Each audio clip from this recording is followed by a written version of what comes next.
of us wouldn't have an opportunity to play. How emotional is it for you to come back to a play that you played with one of the greatest teams around? Alex, when people ask me a question like that, it's like coming back here is not easy. The racism that I played here, when I played here, the difficulty of going through different places where we traveled. Fortunately, I had a manager and I had players on the team that helped me get through it. But I wouldn't wish it on anybody. People said to me today, I spoke, and they said, you think you're a better person?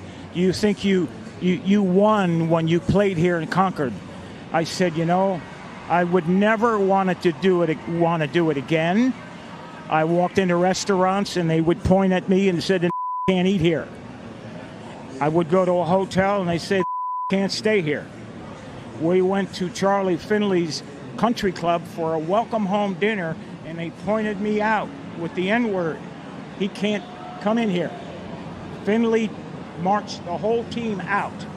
Finally, they let me in there. He said, we're going to go to the diner and eat hamburgers. We'll go where we're wanted. Fortunately, I had a manager, Johnny McNamara, that if I couldn't eat in the place, nobody would eat. We'd get food to travel. If I couldn't stay in a hotel, they'd drive to the next hotel and find a place where I could stay.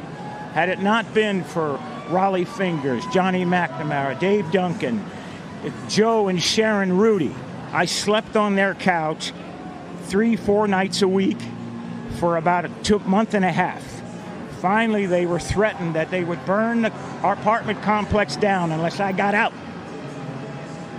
I wouldn't wish it on anyone. The year I came here, Bull Connor was the sheriff the year before.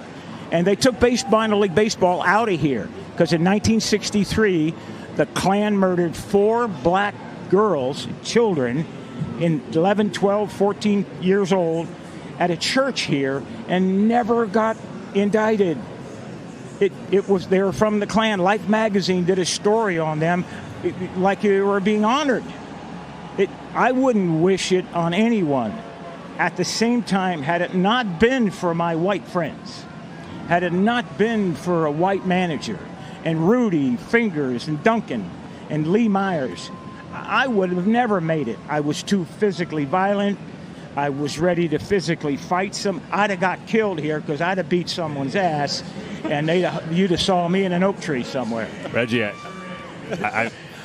I can't even imagine. It's awful you had to go through that, but appreciate you sharing the rawness and the honesty of it with our audience. I mean, really, we love you, Reg. Yeah. Thank you. Quick history lesson right there. That's a great history lesson. Reggie Jackson telling us all about it, preaching.